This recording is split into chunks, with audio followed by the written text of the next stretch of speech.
I was hanging upside down beneath the stage of Santa Candeia's municipal theater, holding a missing ceremonial crown in one hand, while a brass coin inside my palm called me an unhygienic disgrace. Above me, my ex-girlfriend was telling 4,000 people that I had stolen the crown. Behind me, something had caught fire, and directly beneath the burning rope stood Tomás Valença, the richest man in the city, smiling, because he thought I had finally trapped myself. My name is Caio Nascimento. I was 27 years old, professionally disgraced, financially doomed, and currently suspended by one ankle from a 19th century scenery mechanism that had not been inspected properly since 1986. The crown in my hand was supposed to be worth 42 million reais.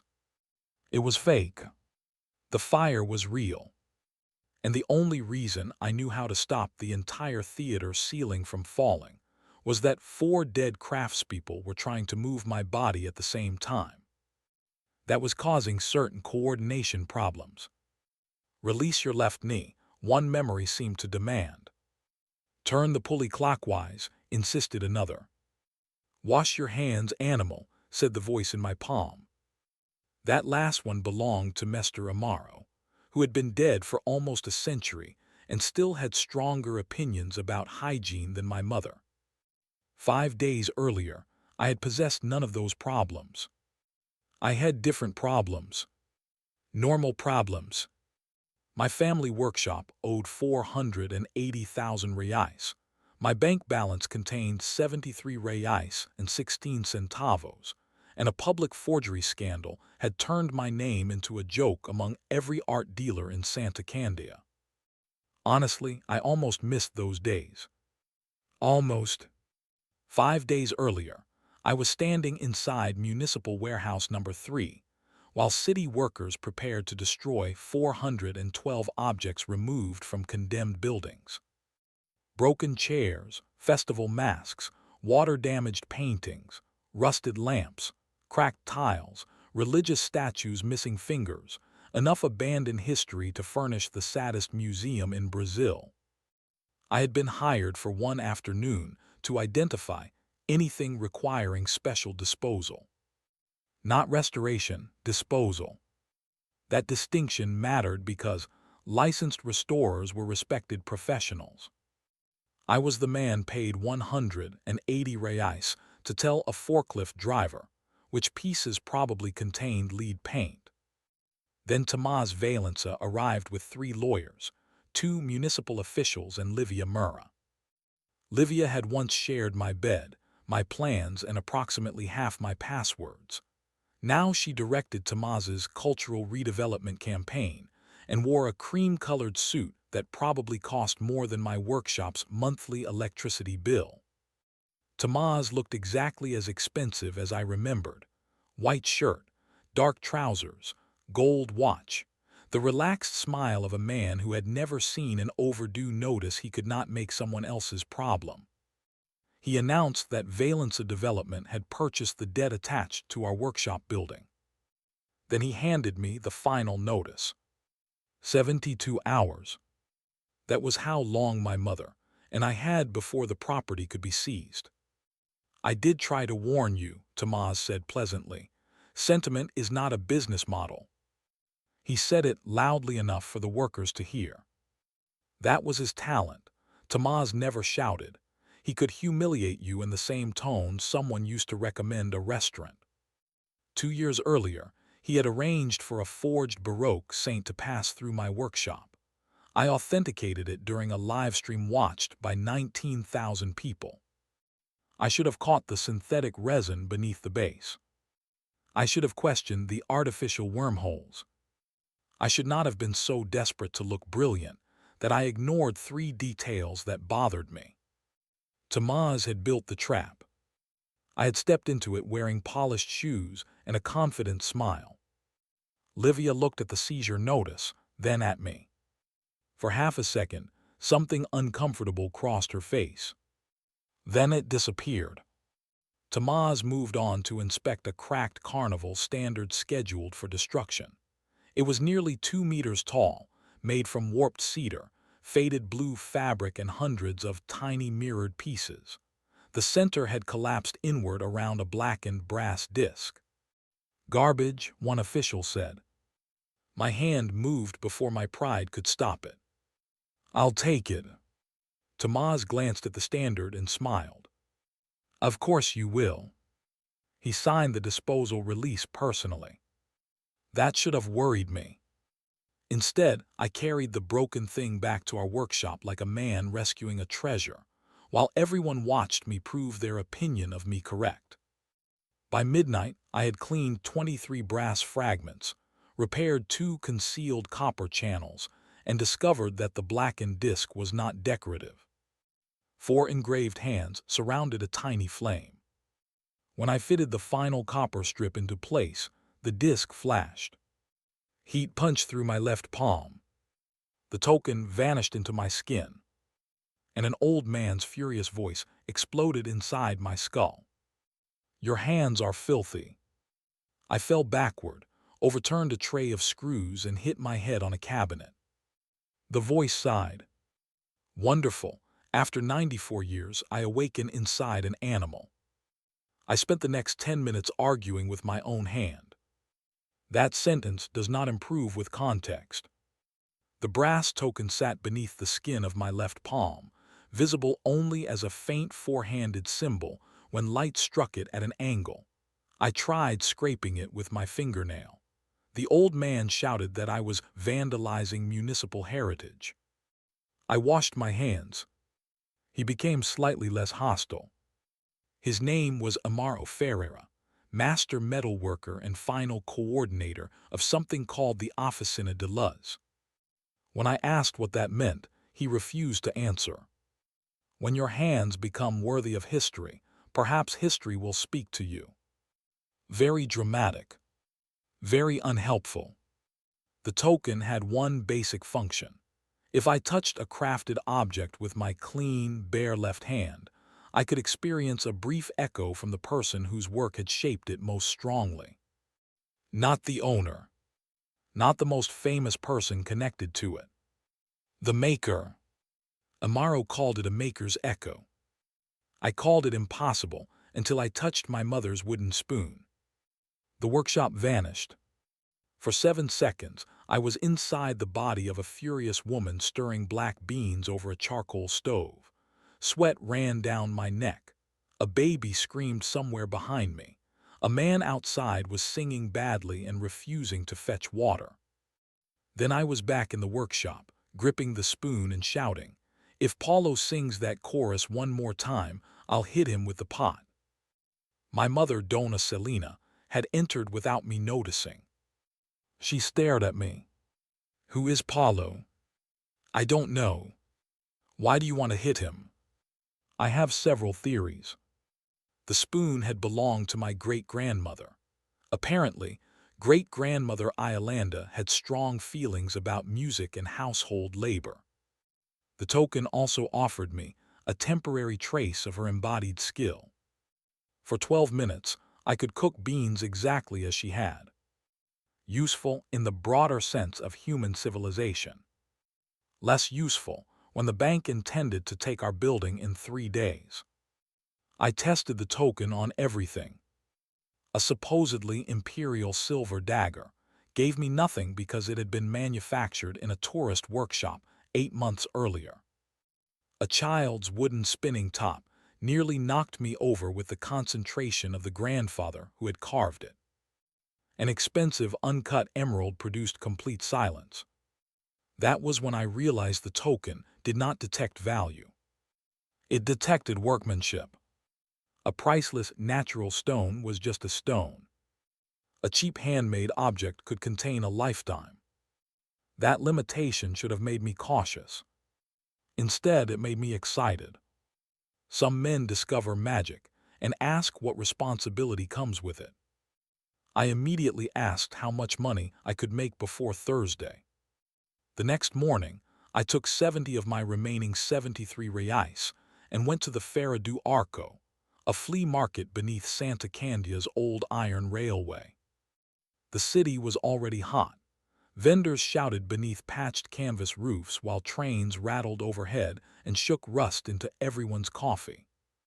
I touched furniture, boxes, frames, and figurines until Amaro accused me of behaving like a goat in a vegetable garden. Most objects gave weak, ordinary echoes. Then I found a jacaranda jewelry box being used to store screws. The lid was cracked, half the marquetry was missing. Someone had painted the hinges with silver nail polish. The vendor wanted 120 reais.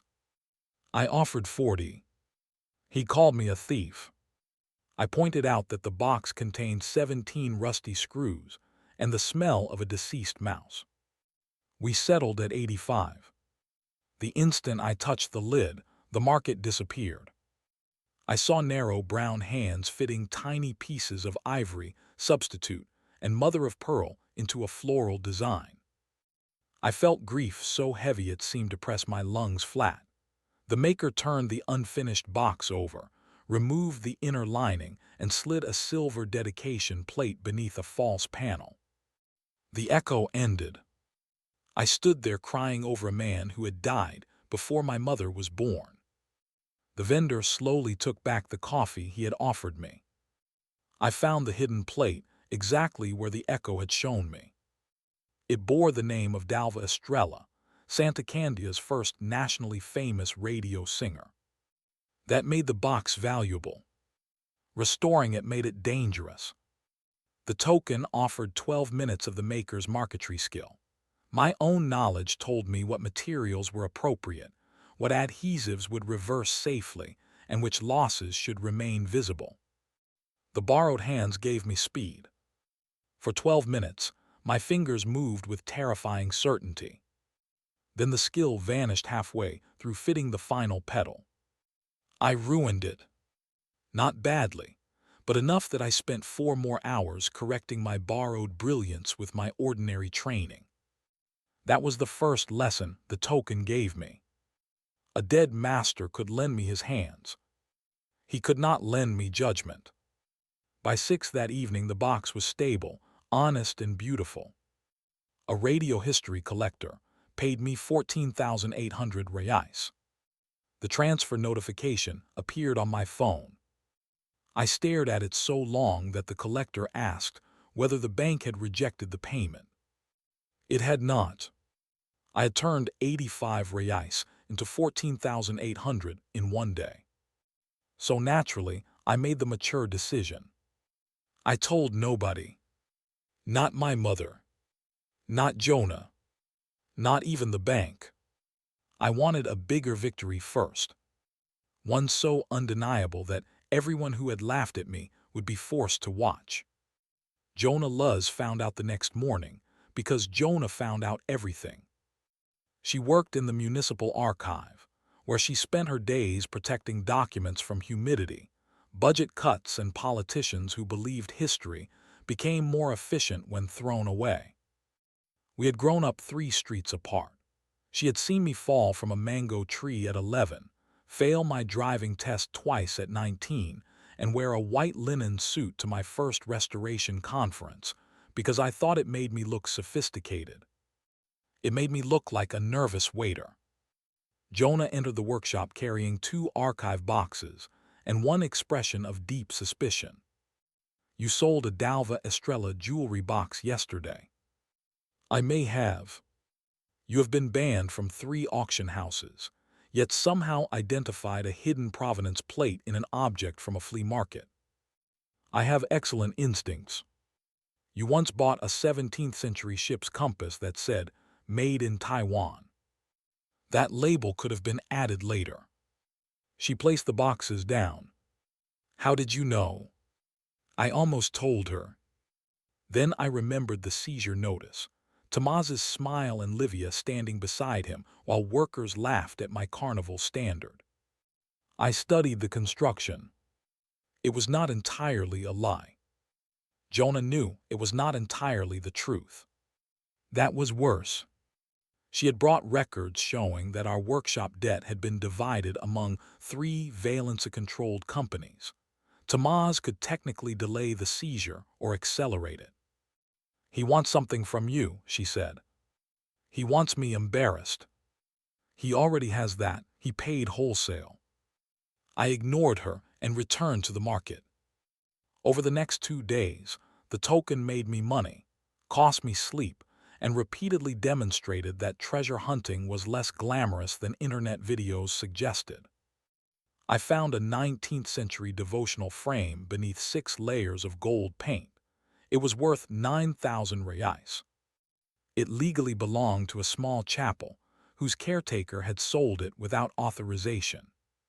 I returned it. The caretaker called me an idiot. The priest called me honest.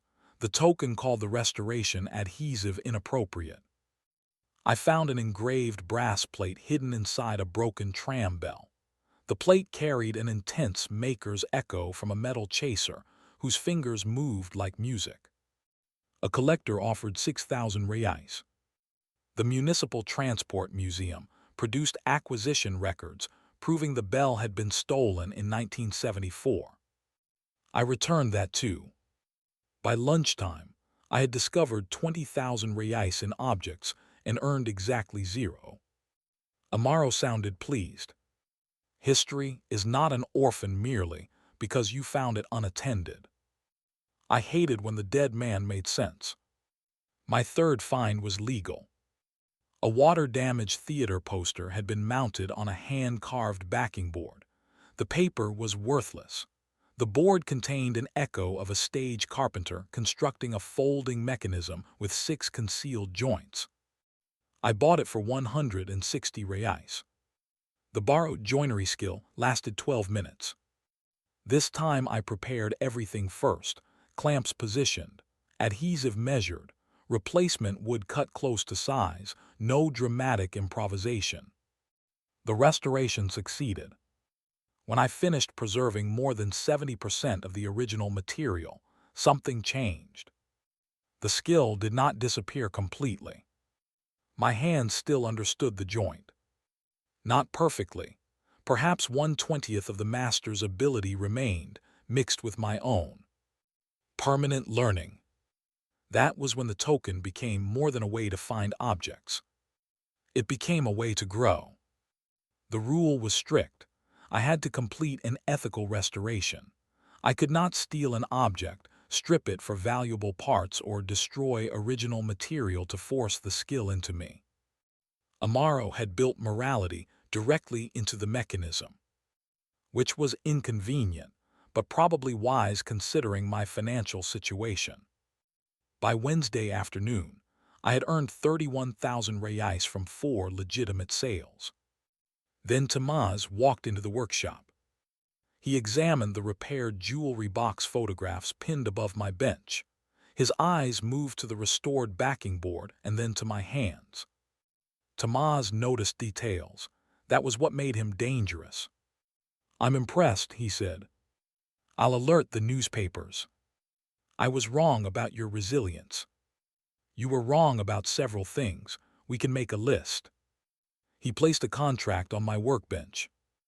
Valença Development would pay me 250,000 reais to serve as a private acquisitions consultant for 6 months. The contract also transferred all discoveries made during that period to the company. A year earlier, I would have signed before he finished speaking. 250,000 would stop the seizure and erase more than half our debt. But now the offer felt less like rescue and more like a lid being placed over something he had noticed moving. "You framed me," I said. His expression barely changed. "You authenticated an object without completing the material tests. That is not a denial. It is the part that would matter in court." He was right, and he knew I knew it. Tomás looked around the workshop. "My family can preserve this building. You cannot. Pride is expensive, Caio. So is fraud." His smile cooled. I rejected the contract. Not calmly. I should tell you, I delivered a dignified speech about integrity. What I actually said was, "You can fold this into a decorative fan and cool yourself with it on the way out." After he left, Jonah emerged from the back room. She had heard everything. You realize refusing him does not automatically make your plan intelligent. It made me feel excellent. For how long? Approximately 11 seconds. She looked at the growing stack of unfamiliar objects on my table. One lucky sale did not make you invincible. It was 4 sales. That sentence is exactly why I'm worried. The first object bearing the 4-hand flame appeared that evening. It was a small copper hinge from a collapsed wardrobe Jonah had found cataloged among the possessions of a demolished boarding house. The mark was almost invisible. 4 hands, 1 flame. The same symbol hidden in my palm. I touched it. The echo hit harder than any before. I stood inside a bright workshop filled with hammering, singing, and arguments. Women painted tiles at long tables. Woodworkers shaped curved panels. Metalworkers fitted gears into the skeleton of a mechanical bird taller than a man. On the far wall, someone had painted 2 words. OfficinaDALUZ. Then the memory shifted. Men in formal coats entered. The workers stopped singing. A contract was placed on a table. Someone refused to sign. The echo snapped shut. I collapsed against Jonah's archive shelf, with someone else's anger boiling inside me.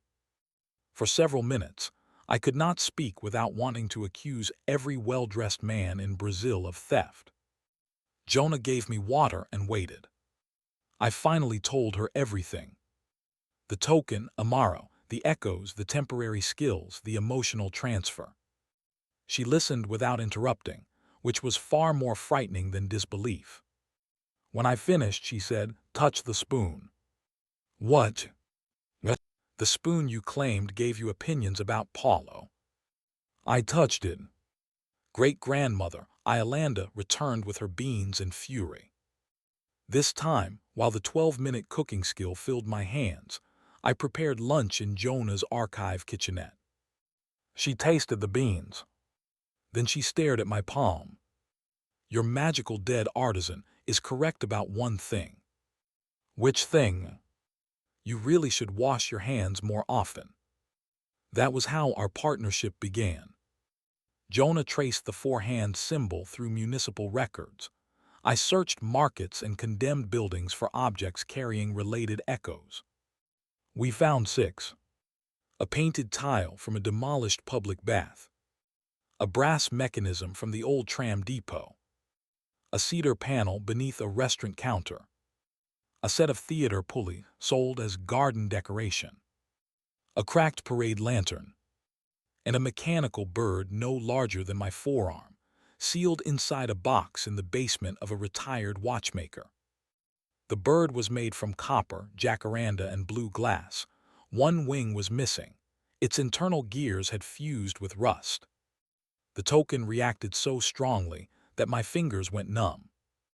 The watchmaker wanted 18,000 reais. I had 9,000 left after paying suppliers and making a partial debt payment. Jonah negotiated him down to 7,400 by producing records showing that his grandfather had received the bird as settlement for an unpaid repair. I contributed by standing quietly. This was difficult for me. Restoring the bird required 2 extracted skills at once: the precise metal chasing preserved in the tram mechanism and the miniature gear work inside an old theater clock. Amaro called the combination threading. I called it the fastest route to a nervous breakdown. For 16 minutes, both skill patterns fought inside my arms. One wanted measured taps. The other demanded tiny rotational adjustments. My left hand moved too fast, my right hand lagged behind, and I nearly drove a brass pin through the bird's neck. Jonah grabbed my wrist. "Stop. I have 4 minutes left. You have lost feeling in 3 fingers. I only need 2. You need all of them tomorrow." I stopped. That mattered.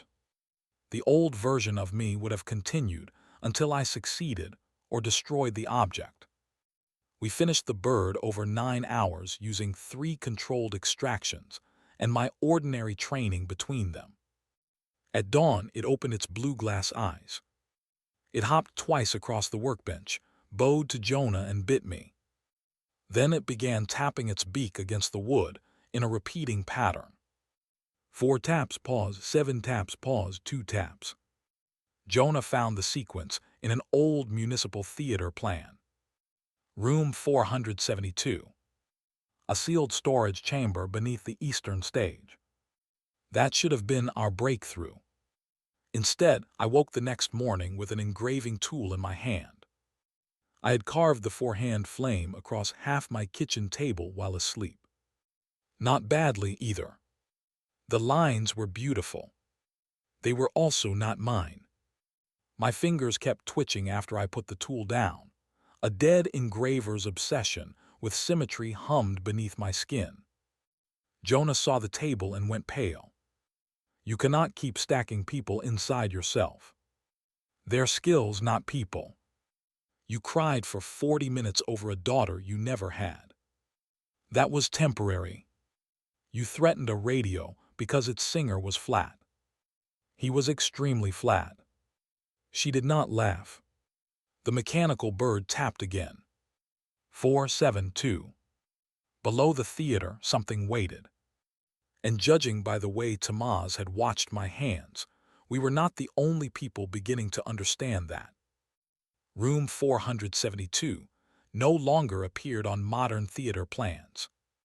On the oldest surviving blueprint, it sat beneath the eastern stage beside 3 maintenance tunnels and a rainwater channel. Jonah filed a formal request to inspect it. The municipality rejected her request in 27 minutes. That was impressively fast for local government. The rejection had been signed by a Valença-funded heritage consultant. So we did what responsible adults do when bureaucracy behaves suspiciously. We spent the day researching instead of breaking in. I mention that because later decisions may give you the wrong impression. The 6 objects formed a pattern. Each had been created by a different specialized workshop, but every workshop used the same 4-hand mark. The official histories credited individual architects, wealthy patrons, or Valença-affiliated companies. The workers themselves had vanished from the records. Jonah found references to the Oficina de Luz in damaged payroll books from 1928. At least 43 craftspeople had belonged to it. Metal workers, tile painters, carpenter, theatrical engineers, festival builders, seamstresses, instrument makers. They had designed much of the machinery used during Santa Candea's first Festival de Luz. Then in 1932, the workshop dissolved. Its members lost contracts, properties, and recognition within 6 months. The Valença family acquired 11 of their buildings. I expected Amaro to explain. He refused. Memory without context becomes accusation, he said. You are literally a memory living in my hand. And you are literally impatient. Jonah discovered the truth through something ordinary. A repair invoice. My grandfather, Caio Nascimento, had serviced a municipal clock in 1971. In the margin, he had written the same sequence tapped by the mechanical bird. 472. Below it, 1 sentence. The heron remains divided, the keeper failed. My grandfather had died when I was 6. I remembered his thick glasses, peppermint sweets, and the way he polished tools before returning them to a drawer. I did not remember him as the keeper of a secret guild machine. The bird's chest opened when I read the sentence aloud. Inside lay a rolled strip of silver, no wider than my little finger. When I touched it, the strongest echo yet took me. I became Amaro. Not a trace, not an impression. Him. I stood in the original Oficina de Luz while rain hammered the roof. Around me, Dozens of craftspeople dismantled the enormous copper heron piece by piece. The machine was designed to project patterns of light through engraved plates hidden throughout its body. Those patterns were not decoration. They were signatures. Every artisan's mark had been incorporated into the structure. When assembled inside the municipal theater, the heron would cast those marks across the walls and align them with matching features built throughout Santa Candeia. Proof made from workmanship itself. Not a paper contract that could disappear. Not testimony that could be purchased. A physical network of authorship spread across the city. The Valenças had learned what the guild intended. They seized the theater commission, replaced the public unveiling, and scattered the machine. Amaro bound the token to preserve the guild's skills until someone could complete the work. He had chosen my grandfather. My grandfather had failed. Then the memory changed. I saw Sebastião decades later, older and shaking, hiding the last records because he believed revealing them would cost his family the workshop.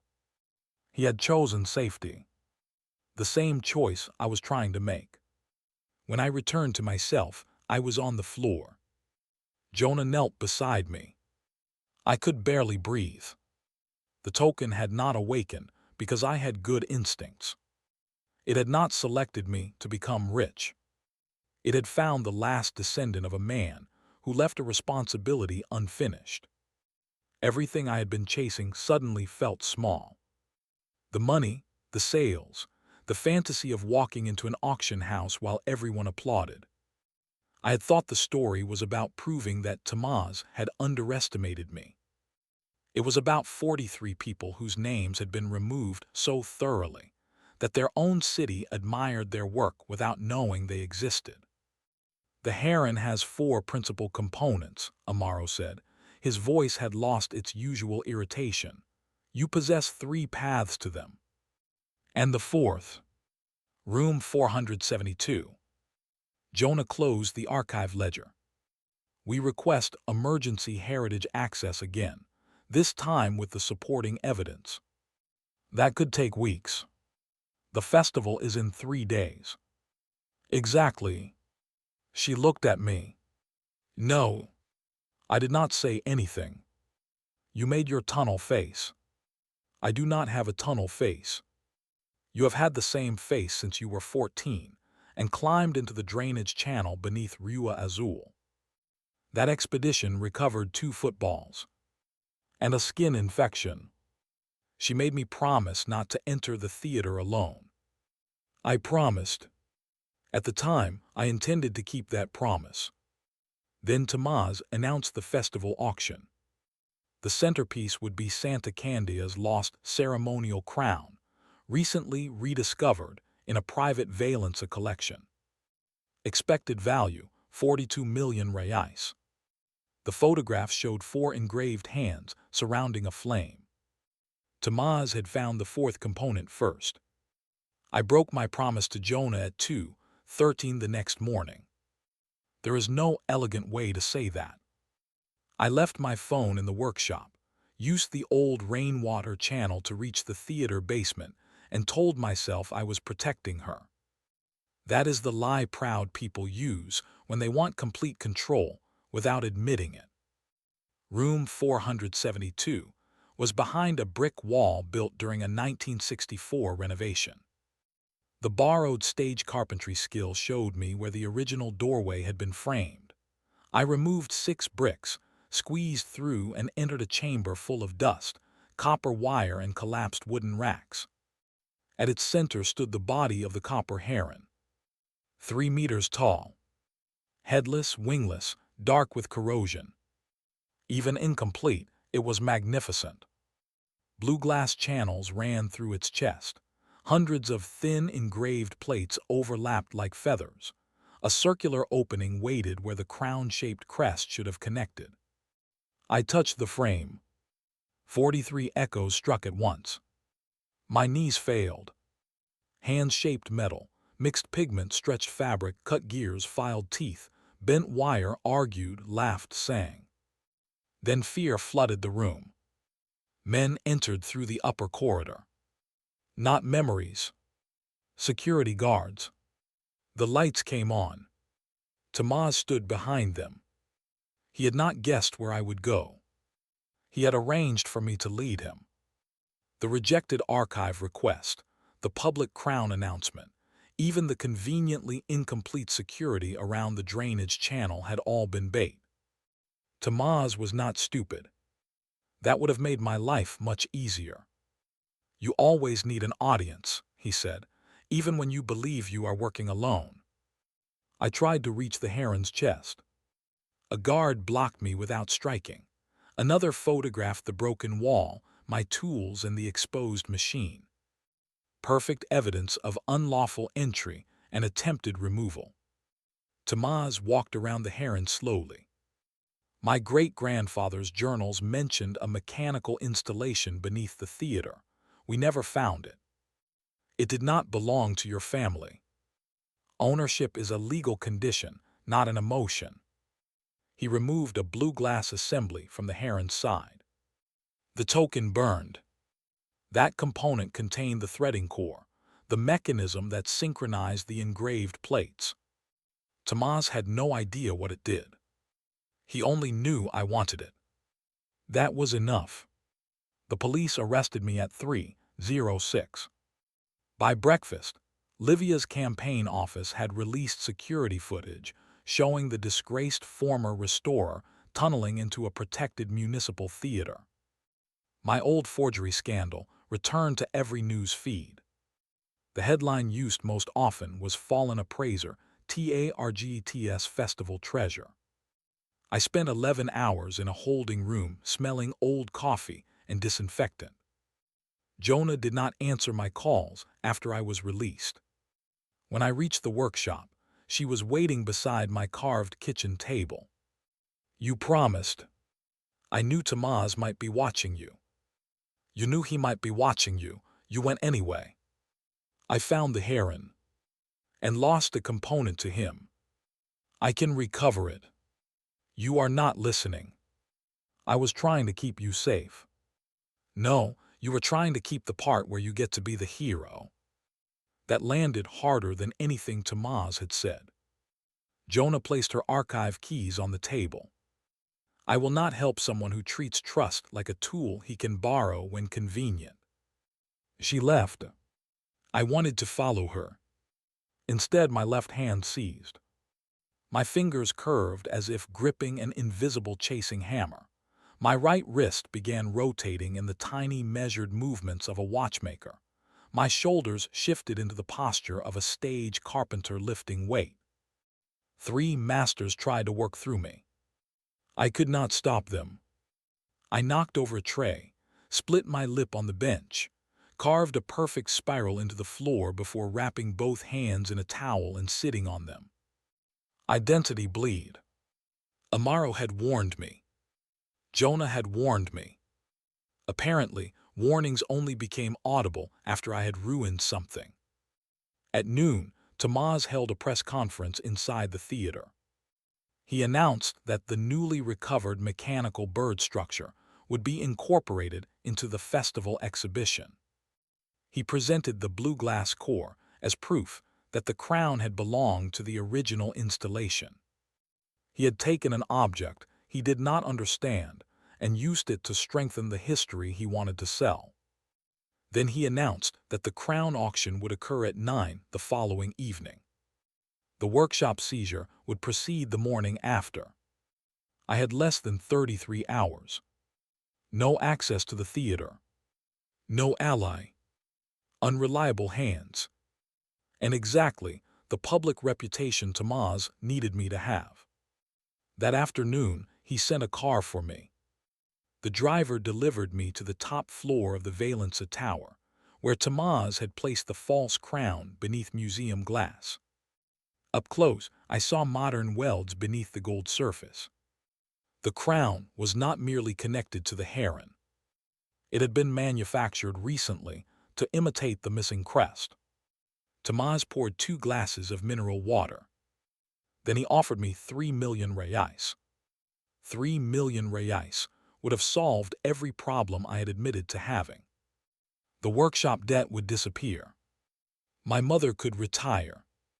I could restore objects without begging clients to trust my name.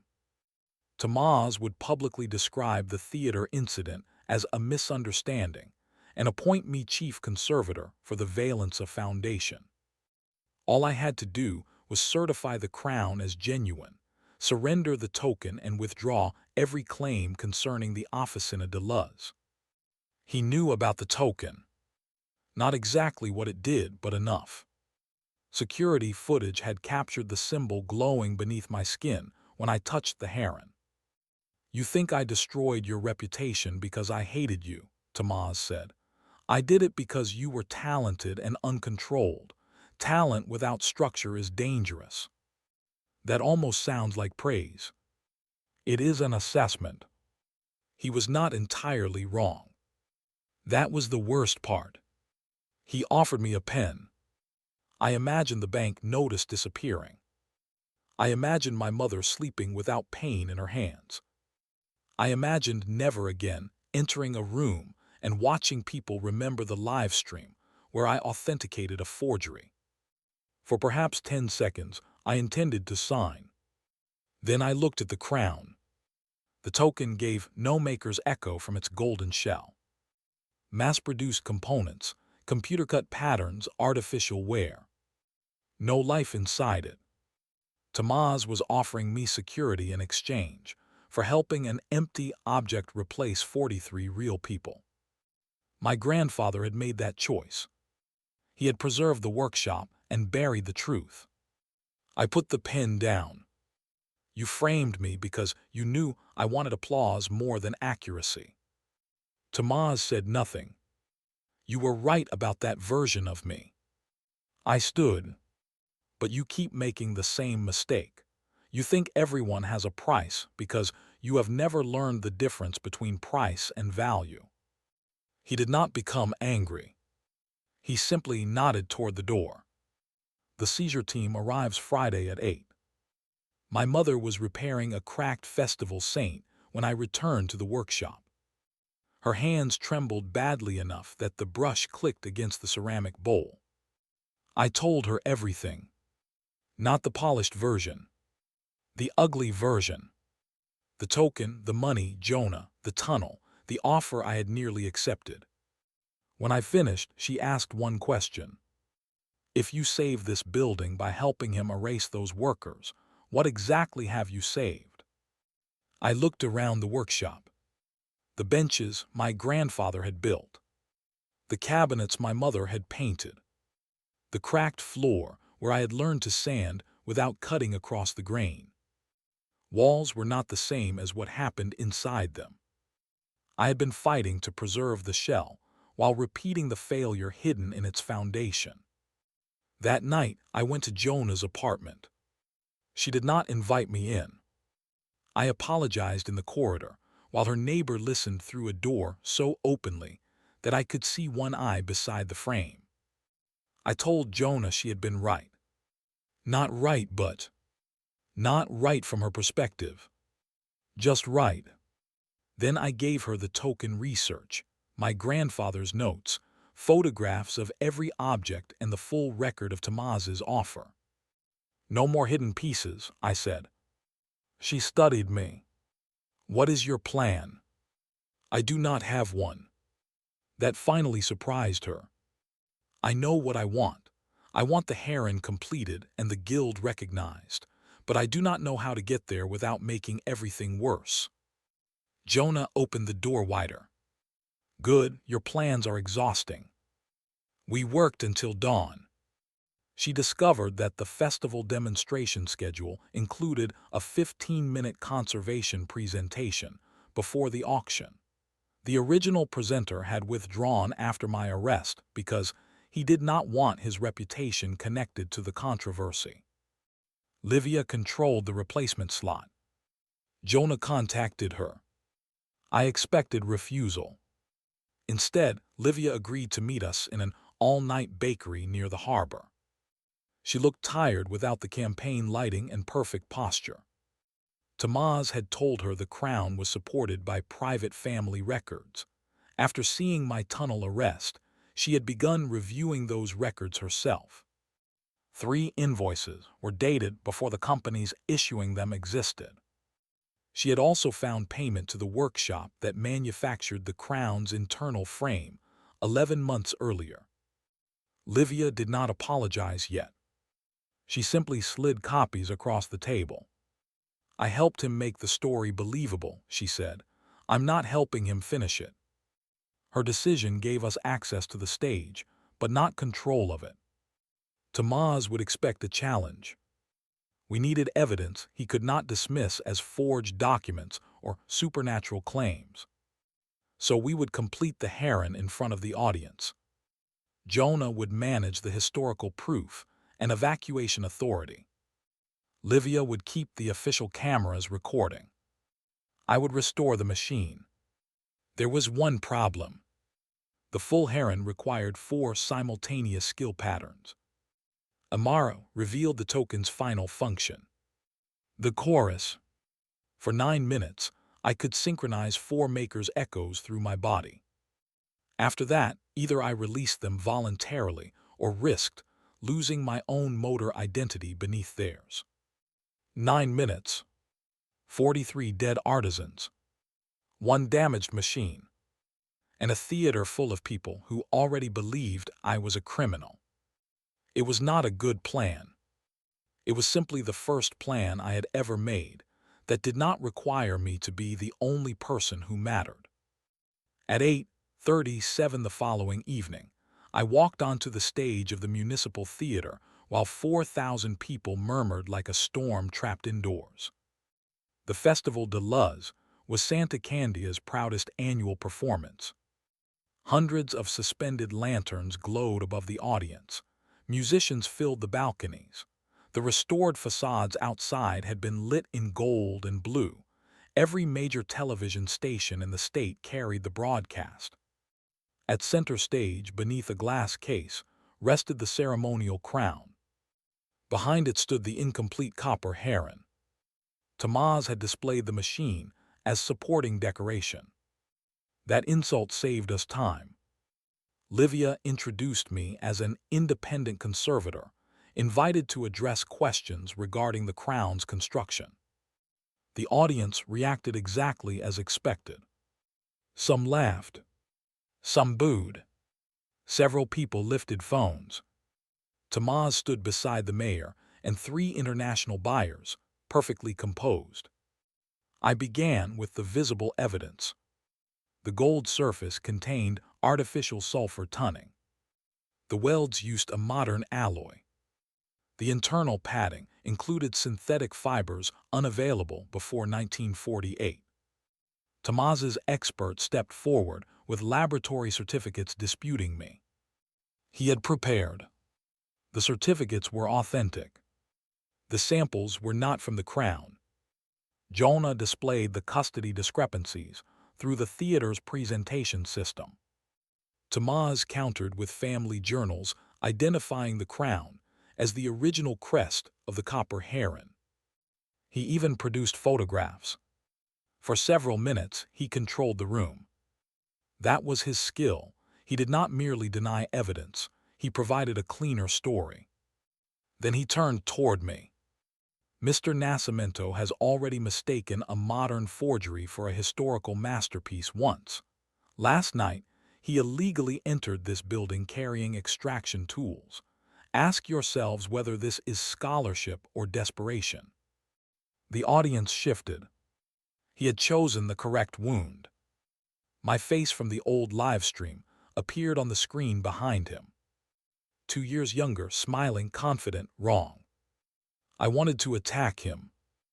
I wanted to reveal the token, touch the crown and declare that it contained no echo. But magic visible only to me would prove nothing. So I said the sentence the old version of me could never have said publicly. He is correct about one thing. I failed that appraisal. The room quieted. I ignored evidence because I wanted to look brilliant. Tamaz Valença created the trap, but my pride made it work. Tomaz's expression changed slightly. He had prepared for denial, not responsibility. I continued. That is why you should not trust my reputation tonight.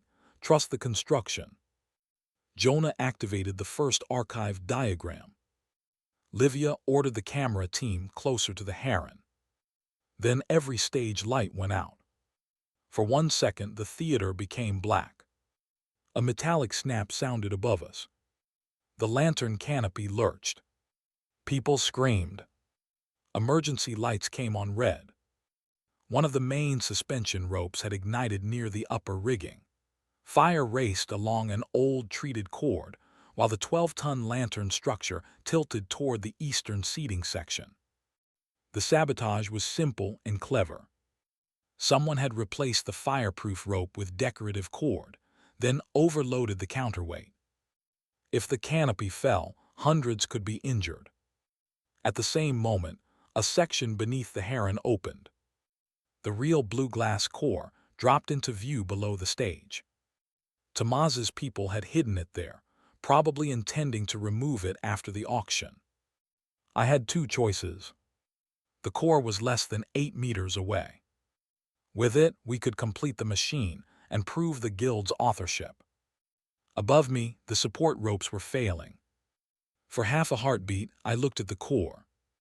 That was how close I came to choosing proof over people. Then Jonah's voice cut through the confusion. Caio. Just my name. Nothing else. I ran for the rigging controls. The eastern winch had jammed. The manual brake was beneath the stage. I climbed over the rail, dropped onto a maintenance ladder and descended, while Jonah directed the audience toward the western exits. Tomaz shouted for security to protect the crown.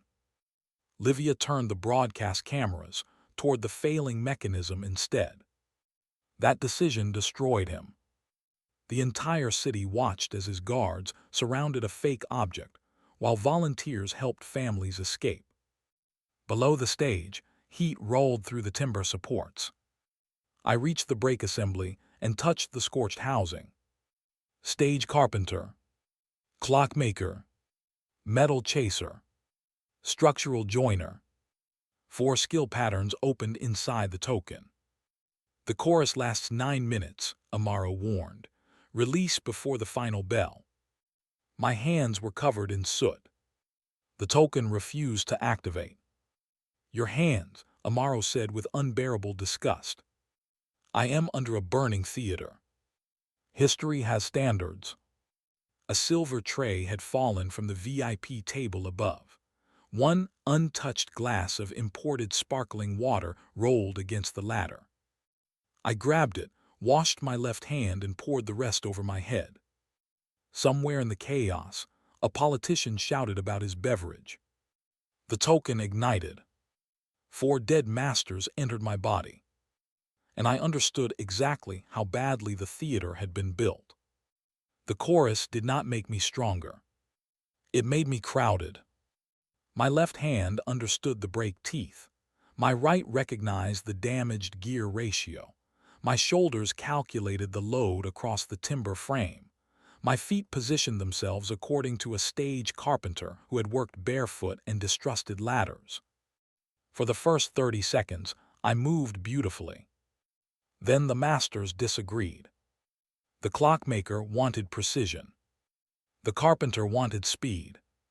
The metalworker wanted to remove the entire warped plate. The structural joiner considered all 3 of them irresponsible. I shouted at 4 dead people while hanging beneath a burning stage. This did not improve the audience's opinion of my mental stability. The eastern cable snapped. The lantern canopy dropped half a meter. Screams rolled through the theater. I locked the emergency brake manually, but the damaged housing began splitting around the bolts. I could stabilize it for perhaps 2 minutes. Not enough to evacuate the upper balcony. Then I saw the copper heron's lower frame through the open maintenance bay.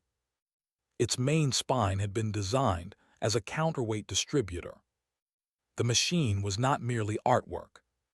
The Officina de Luz had integrated it into the theater's original safety system. Tomás's family had removed it from operation, displayed it as decoration, and replaced its function with cheaper mechanisms. The sabotage had exposed 90 years of bad decisions.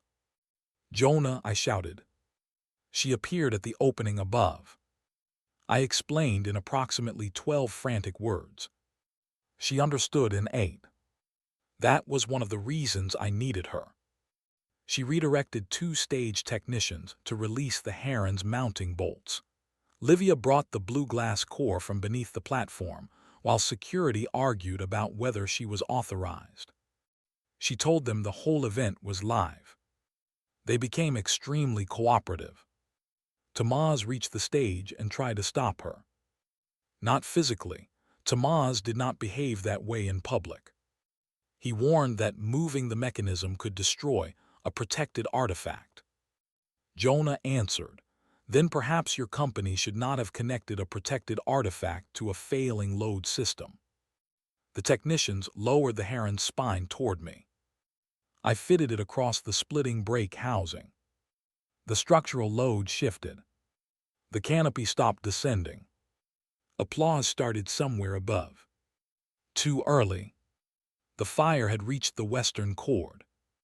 We had 6 minutes left in the chorus and 1 unstable counterweight. The heron needed its core and crown crest to distribute the load evenly. Livia passed the blue glass assembly down. I installed it using the clockmaker's precision and the metal chaser's feel for warped fittings. The channels inside the heron glowed blue. The token reacted. Not because the machine contained magic by itself. Because 43 lifetimes of coordinated workmanship had created a structure precise enough to conduct the stored echoes. The false crown still sat in its glass case. Tomás stood between me and it. For the first time he looked frightened. Not of me. Of the possibility that the machine would work. "The crown is private property," he said. "The theater is currently using it as a structural component." "That is absurd." A second cable groaned. Jonah looked at the remaining audience trapped in the upper aisle. Then she looked at Tomás. "Choose quickly whether you would prefer an insurance dispute or a mass casualty investigation." He unlocked the case. Consequences have a remarkable effect on philosophical certainty. I took the crown, climbed beneath the stage and inserted it into the heron's crest opening. It did not fit. Of course it did not fit. It was fake. But its internal support ring had been manufactured from measurements taken from the real missing component. By rotating it 17 degrees and removing the decorative inner brace, I could use it as a temporary coupling. The metal chaser in my body objected to the workmanship so strongly that my left eye began twitching. "Your descendants have become lazy," Amaro said. "They are not my descendants. Everyone alive is someone's disappointment." 3 minutes remained. I locked the crown into the mechanism. The copper heron opened its wings. Blue-white light ran through hundreds of engraved feathers. The heron's spine absorbed the counterweight load, lowering the lantern canopy gradually into its emergency supports. The last audience members reached the exit. We had saved them. That should have been enough. But the machine was awake. The blue light passed through the hidden plates and projected symbols across the theater walls. Dozens of maker marks appeared. A flower with 3 petals. A crossed hammer and needle. A small sun inside a square. 4 hands surrounding a flame. Jonah activated the city survey images she had prepared. Matching marks appeared on tram arches, bathhouse tiles, theater beams, festival lanterns, and 11 buildings credited to Valença companies. The workmanship aligned exactly. Not floating magical accusations. Physical signatures. Repeated measurements. Tool marks. design ratios, evidence anyone could examine. The official cameras captured everything. Livia then released the invoices, proving the crown's modern manufacture. Tomás tried to take the microphone. His own chief investor stepped away from him. Then the chorus reached its final minute. The masters did not leave. My hands remained locked around the mechanism. My breathing changed. For one terrifying moment, I could not remember whether my name was Caio, Amaro, Bento, Raul, or Miguel. The theater disappeared beneath other lives. I saw workshops, children, unpaid invoices, stolen designs, funerals. The token offered me the power to hold all of it, to become the final vessel for the officina de luz. I nearly accepted. Then Jonah climbed beneath the stage and pressed my ordinary restoration pencil into my hand. The cheap yellow one I always chewed while thinking. "This is yours," she said. "Not theirs. Mine." I released the chorus. 4 masters left my body. I collapsed against the heron as the final bell sounded. Above us, Tomás Valença stood beneath 43 names his family had spent generations erasing. And for once, he had no cleaner story. The Valença redevelopment concession was suspended before sunrise. Not because the city suddenly discovered morality.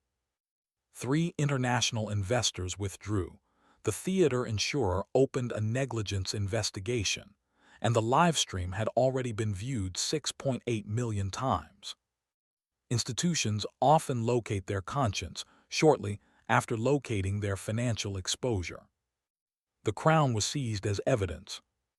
The manufacturing company confirmed it had produced the internal frame 11 months earlier under a confidentiality agreement signed by a Valença subsidiary.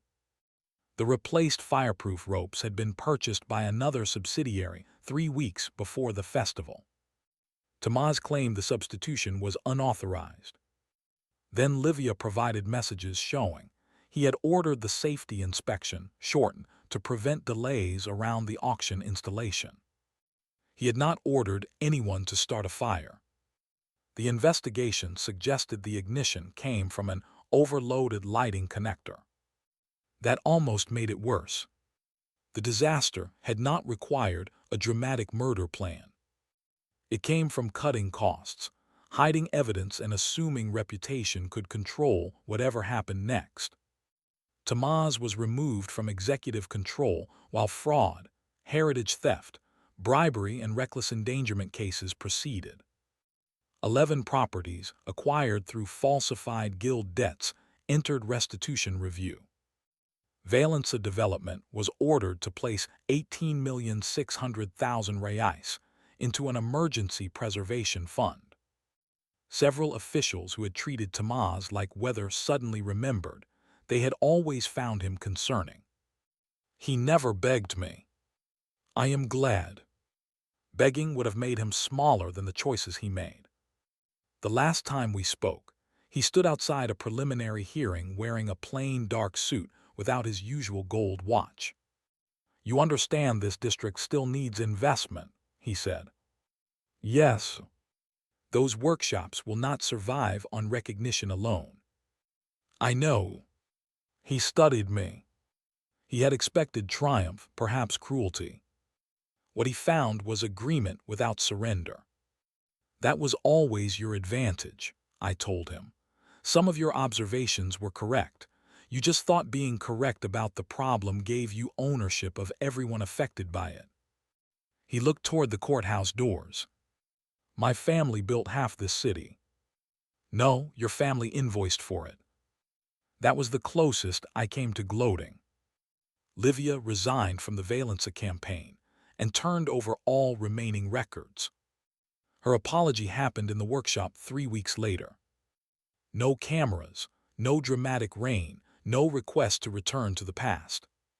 She admitted she had accepted Tomás's version of the forgery because it allowed her to leave me without feeling guilty. I admitted that before the scandal, I had turned our relationship into an audience for my ambition. We forgave what we could. Then she left. Regret is not always a romance waiting to restart. Sometimes it is simply the first honest thing two people share after a long period of lies. The workshop survived, but not because a mysterious buyer handed me 480,000 reais. The theater contracted us to stabilize the copper heron. The city commissioned condition surveys of 27 structures connected to the Oficina de Luz. Families brought objects carrying forgotten maker marks. Within 4 months, we had enough work to clear the mortgage arrears and restructure the remaining debt. Success created new problems. Collectors offered absurd amounts for anything touched by the guild. Reporters waited outside. 2 universities wanted exclusive research rights. A streaming company proposed a series in which I would psychically judge antiques, which made Amaro threaten to haunt their entire production team. Jonah became coordinator of the Oficina de Luz archive project. She refused 3 attempts by politicians to rename it after themselves. Our relationship changed slowly. There was no sudden kiss beneath projected lights. There were late dinners, shared keys, arguments about cataloging, and one evening when she fell asleep at my workbench with her head on a stack of property records. I covered her with my jacket. The next morning, she informed me the jacket smelled of solvent and was not romantic. I bought a clean one. The token remained. So did its cost. I limited myself to 1 extraction per day and never used threading without another person present. Some echoes still left me carrying grief that did not belong to me. Some gave me ridiculous skills. A hand-painted cafe sign taught me lettering, but also made me furious whenever menus used inconsistent spacing. Great-grandmother Iolanda's spoon remained the strongest authority on beans. Amaro remained impossible. Your brush storage is offensive, he told me one afternoon. You lived in a century without indoor plumbing and still maintained standards. Months after the festival, a boy from the neighborhood entered the workshop carrying a wooden toy boat with 1 broken mast. He had 6 reais. The repair was worth perhaps 40. I told him 6 was enough. The boat had been made from a fruit crate by his older sister before she left Santa Candeia for university. It was crooked, one side was heavier. The sail had been cut from an old football shirt. When I touched it, the token produced one of the strongest echoes I had ever felt.